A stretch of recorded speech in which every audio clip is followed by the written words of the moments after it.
Ce matin, le Brent a touché 119,50 $ le baril. C'est la première fois depuis l'invasion russe de l'Ukraine en 2022. Et le cours de l'argent métal, lui, recule de plus d'1% en séance. Il y a une contradiction dans ces deux chiffres. Ce n'est pas un signal de vente, c'est un signal d'alerte sur ce que le marché dérivé vous cache. Et je vais vous l'expliquer avec des données publiques vérifiables. Le détroit d'Ormuz est effectivement fermé au trafic commercial depuis ce week-end. 20% de l'approvisionnement mondial en pétrole brut transite par ce couloir de 21 miles entre l'Iran et Oman. Selon Goldman Sachs, le trafic dans le détroit a chuté d'environ 90% depuis les frappes américano-israéliennes sur l'Iran des 7 et 8 mars 2026. Ce n'est pas une hypothèse de risque, c'est la situation en temps réel ce lundi. Les données complètes sur les stocks de métaux précieux et les positions institutionnelles sont documentées dans la recherche financière, dans la description. Je vous montre ici l'essentiel. La baisse de l'argent, ce matin, est un mouvement algorithmique sur des contrats à terme papier. Ce n'est pas le reflet du marché physique. Et le marché physique raconte une histoire très différente. Parlons d'abord de la relation entre pétrole et argent. Ce lien existe, il est documentable, et il crée une pression que le marché papier ignore aujourd'hui. L'argent ne sort pas du sol parce qu'un trader à Chicago clique sur un bouton. Il sort du sol parce qu'une entreprise minière exploite un gisement au Mexique, au Pérou, en Nevada ou en Australie.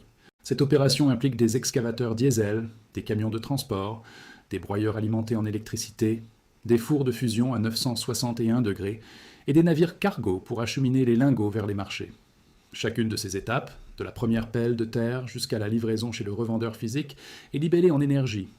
L'énergie représente entre 30 et 35% des coûts directs de production pour les grands producteurs primaires. Fresnillo, le plus grand producteur primaire coté en bourse, a publié un coût de maintien tout compris d'environ 21 $ par once dans ses derniers résultats trimestriels. Ce chiffre a été calculé quand le Brent cotait autour de 78 $. Aujourd'hui, le Brent cote entre 99 et 100 $. Appliquons concrètement cette réalité à la structure de coût. La composante énergie dans ce coût de maintien est d'environ 6,70 $ par once. Une hausse de 25 à 30% du Brent fait passer cette composante à environ 8,50 $. Le nouveau coût de maintien pour les opérateurs les plus efficaces, 22,50 $ à 23 $. Pour les producteurs intermédiaires, 25 à 28 $. Et il y a un deuxième effet que les analystes mainstream ignorent. Les entreprises minières ne fonctionnent pas sur une base spot en énergie. Elles signent des contrats à terme sur le diesel, des accords de fourniture d'électricité industrielle, des budgets logistiques établis 6 à 12 mois à l'avance. Ces budgets ont été calculés quand le Brent cotait bien en dessous de 60 $. Les producteurs pris à contre-pied par ce choc vont saigner sur chaque once produite jusqu'à ce qu'ils puissent renégocier leurs contrats. Et renégocier des contrats énergétiques en plein choc pétrolier, c'est payer une prime massive. Voilà le problème structurel. Ce n'est pas que l'argent baisse. C'est que l'argent baisse précisément au moment où son coût de production augmente. Ce décalage a une durée de vie limitée. Il y a une limite à ce qu'un vidéo peut traiter utilement sur ce sujet. Les données de stock du COMEX, les positions institutionnelles nettes, les flux de l'LBMA, ces chiffres bougent chaque semaine. Ce que j'enregistre aujourd'hui sera potentiellement obsolète dans les données dans 30 jours. C'est pourquoi les analyses qui nécessitent une mise à jour régulière sont documentées séparément avec les sources primaires, dans un format actualisable, quand les données bougent. Cette documentation est dans la description pour qui veut suivre l'évolution en temps réel. Mais voici ce qui ne change pas. Le déficit structurel du marché de l'argent est dans sa 5e année consécutive selon le Silver Institute. La production minière mondiale, environ 830 millions d'onces par an. La consommation mondiale, environ 1,2 milliard d'onces. Le déficit annuel, environ 370 millions d'onces. Ce déficit est comblé par le déstockage des réserves de surface accumulées historiquement. Ces réserves s'amenuisent chaque année. La documentation de ces données, avec les chiffres actualisés, est dans la description. Continuons maintenant sur la mécanique exacte du mouvement de ce matin et sur ce que l'histoire des crises précédentes nous apprend. Le COMEX à New York est une bourse de dérivés à effet de levier. Un contrat standard sur l'argent représente 5000 onces. Au prix actuel d'environ 84 $, ce contrat a une valeur notionnelle de 420 000 $. Avec les exigences de marge, un opérateur n'immobilise qu'environ 10% de cette somme pour contrôler le contrat. Ce levier permet à des acteurs institutionnels de déplacer le cours papier avec des capitaux relativement modestes. Ce qui s'est produit ce matin à l'ouverture des marchés américains, un déversement coordonné de contrats à terme. L'objectif n'était pas d'obtenir le meilleur prix de vente. L'objectif était de déclencher les ordres stop-loss des investisseurs particuliers et de créer une liquidation en cascade. Ce mécanisme s'est déjà produit de manière documentée. En mars 2020, le cours papier avait été écrasé à 11,75 $ l'once. Pendant cette même semaine, les premiums chez les revendeurs physiques américains et européens atteignaient 50 à 90% au-dessus du cours spot. Les délais de livraison, 6 à 8 semaines. Les US Mint avaient suspendu la frappe des Silver Eagles faute d'approvisionnement en flanc. La réalité physique et le cours papier s'étaient totalement déconnectés. En moins de 6 mois, entre mars et août 2020, le cours de l'argent était passé de 11,75 $ à 29 $. Ceux qui avaient vendu leur métal physique en mars avaient suivi le signal papier. Ceux qui avaient regardé les données fondamentales avaient tenu leur position. Ce n'est pas le premier cycle de ce type, et ce ne sera pas le dernier. En 2008, quand le Brent avait atteint 147 $ le baril, le coût de maintien de l'industrie minière argentifère avait bondi vers 18 $ par once. Le cours spot de l'argent avait dû remonter à 21 $ pour maintenir la rentabilité des producteurs. C'était un record historique à l'époque, et il s'est produit précisément parce que le coût de l'énergie rendait la production non rentable à des niveaux inférieurs. En 2011, quand la crise de la dette européenne et l'instabilité au Moyen-Orient avaient poussé le Brent au-dessus de 100 $, l'argent est monté à 48 $. La corrélation entre choc énergétique et réévaluation du métal physique est un pattern documenté. Elle ne se produit pas immédiatement, parce que le marché papier peut maintenir la déconnexion pendant des semaines, parfois des mois. Mais la réalité industrielle finit toujours par s'imposer. Parlons maintenant du contexte géopolitique complet. Parce que ce qui se passe au détroit d'Ormuz n'est pas une crise isolée. C'est le déclencheur visible d'une recomposition beaucoup plus profonde du système énergétique mondial. Les frappes américano-israéliennes sur les dépôts pétroliers de Shahram, dans la banlieue de Téhéran, ont déclenché une réaction en chaîne immédiate. Plus de 1000 navires attendaient en ce week-end des instructions pour transiter ou contourner le détroit. COSCO, premier armateur mondial par le tonnage, a suspendu ses réservations via le détroit selon le New York Times. Le ministre de l'énergie du Qatar, Saad Al-Kaabi, a déclaré au Financial Times que les exportateurs du Golfe pourraient être contraints de déclarer la force majeure dans les prochains jours si la situation ne se débloque pas. Ce n'est pas un analyste qui spécule depuis un bureau à Londres. C'est le ministre en charge des exportations d'un pays qui fournit 22% du gaz naturel liquéfié mondial. Ces mots précis, si cela continue, les économies du monde s'effondreront. Les grandes économies importatrices ont réagi immédiatement. L'Inde a ordonné à ses raffineurs de maximiser la production de carburant domestique. Le Bangladesh a avancé les congés de l'Aïd et fermé ses universités pour réduire la consommation d'électricité. 4 des 5 usines d'engrais publics bangladaises ont arrêté leurs opérations par manque de gaz.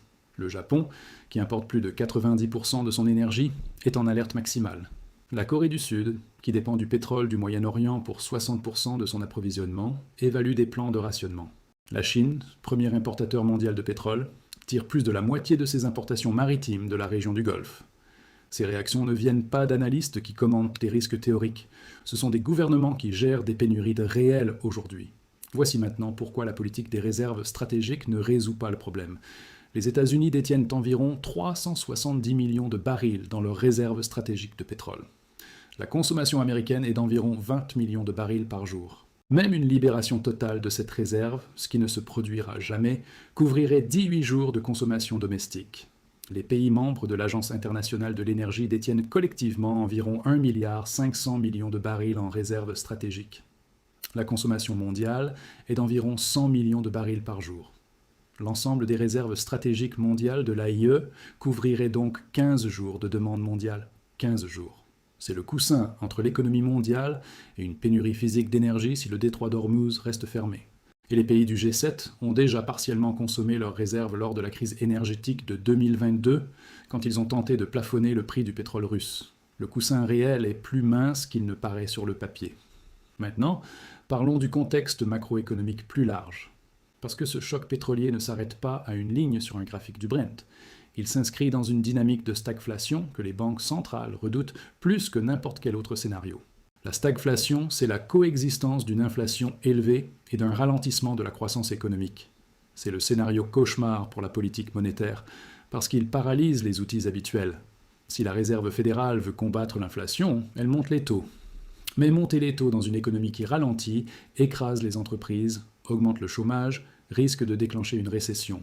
Si elle veut soutenir la croissance, elle baisse les taux et injecte des liquidités. Mais baisser les taux en pleine poussée inflationniste aggrave la dévaluation monétaire. Ce dilemme n'est pas nouveau. Nous l'avons vécu dans les années 70, quand le choc pétrolier de l'OPEP avait combiné inflation à 2 chiffres et récession. Paul Volcker avait dû monter les taux directeurs à 20% pour briser le cycle. Nous l'avons revu en 2008, quand la Fed a choisi de sauver le système par des injections massives de liquidités plutôt que de combattre l'inflation. Nous l'avons revu en 2020, quand 9 000 milliards de dollars ont été créés en 18 mois. Nous en sommes à la 5e répétition de ce cycle, en 2026, avec une différence essentielle. En 2008, la dette fédérale américaine était d'environ 10 000 milliards de dollars. Aujourd'hui, elle dépasse 36 000 milliards. Le ratio dette sur PIB est désormais de 124%, plus élevé qu'à la fin de la Seconde Guerre mondiale. Le bilan de la Réserve fédérale reste supérieur à 7 000 milliards de dollars, malgré les tentatives de réduction quantitative. Dans ce contexte, quand la Fed sera forcée de choisir entre combattre l'inflation et soutenir la croissance, la pression politique et financière la poussera à sacrifier la monnaie. C'est ce qu'elle a fait à chaque cycle précédent. Ce n'est pas de la spéculation idéologique, c'est un pattern documenté. Et dans chaque cycle de ce type, les métaux précieux ont rempli leur fonction de réserve de valeur. Entre 1971 et 1980, quand le dollar a perdu son ancrage à l'or, le cours de l'argent est passé d'1,50 $ à 50 $. Entre 2008 et 2011, dans le sillage de la crise financière et des injections de liquidités, l'argent est passé de 9 $ à 48 $. Entre mars et août 2020, de 11,75 $ à 29 $ en 5 mois. Ces mouvements ne sont pas identiques dans leur ampleur ni dans leur timing, mais ils partagent tous une caractéristique commune. Ils se produisent quand la confiance dans la monnaie fiat est mise sous pression par une combinaison de déséquilibres budgétaires et de chocs d'offres. C'est exactement la configuration du moment présent. Parlons maintenant de la dimension BRICS dans cette équation. Ce choc pétrolier n'évolue pas dans le vide géopolitique. Il s'inscrit dans un processus de dédollarisation qui s'accélère depuis plusieurs années. Les nations BRICS, Brésil, Russie, Inde, Chine, Afrique du Sud, auxquelles se sont ajoutés l'Arabie saoudite, les Émirats arabes unis, l'Égypte et l'Iran, contrôlent désormais plus de 40% de la production pétrolière mondiale et plus de 50% des réserves prouvées. Ces pays développent activement des systèmes de règlement commercial qui contournent le dollar. La Banque des règlements internationaux a publié en janvier dernier un rapport indiquant que les paiements transfrontaliers en devises non dollars ont augmenté de 41% depuis 2023. La part du dollar dans les réserves de change mondiales est passée de 71% en 1999 à environ 58% aujourd'hui. Cette tendance s'accélère et elle a une conséquence directe sur la valeur réelle des actifs tangibles. Si les nations exportatrices d'énergie réduisent leur besoin de détenir des obligations américaines pour régler leurs transactions, la demande de dollars baisse structurellement. Et quand la demande structurelle de dollars baisse, les actifs qui ne peuvent pas être imprimés, l'or, l'argent, les matières premières réelles, voient que leur prix nominal augmenter en termes de dollars. Les banques centrales souveraines l'ont déjà compris. La Banque populaire de Chine achète de l'or chaque mois depuis 16 mois consécutifs selon ses propres publications. La Banque centrale de Pologne a augmenté ses réserves d'or de 130 tonnes en 2025. La Banque centrale de Russie détient 23% de ses réserves en or contre 16% en 2020. Ce ne sont pas des trades spéculatifs. Ce sont des décisions stratégiques souveraines visant à réduire l'exposition à la dévaluation du dollar. Quand les banques centrales souveraines se positionnent ainsi, les institutionnels finissent par suivre. Et quand les institutionnels suivent, les flux de capitaux atteignent inévitablement les marchés de détail. Voici ce que tout ceci signifie concrètement pour la situation d'aujourd'hui. Ce que vous regardez sur votre graphique ce matin n'est pas la valeur de l'argent métal. C'est le prix d'un dérivé papier sur un marché à terme dominé par des acteurs institutionnels avec des positions courtes massives. La valeur de l'argent physique, celle qui s'exprime dans les premiums des revendeurs, dans les délais de livraison, dans les coûts de production réels des mines, raconte une histoire différente. Et cette histoire a toujours fini par s'imposer au marché papier. Pas immédiatement, pas de façon linéaire, mais avec une régularité documentée sur plusieurs décennies. Parce que vous ne pouvez pas miner de l'argent avec un algorithme. Vous ne pouvez pas raffiner de l'argent avec une décision de comité de politique monétaire. Et vous ne pouvez pas transporter de l'argent dans un lingot avec une note de Goldman Sachs. Ce que vous regardez ce matin sur votre graphique, c'est le bruit. Ce que je viens de vous expliquer, c'est le signal. Regardez les données, examinez les sources, tirez vos propres conclusions. À la prochaine analyse.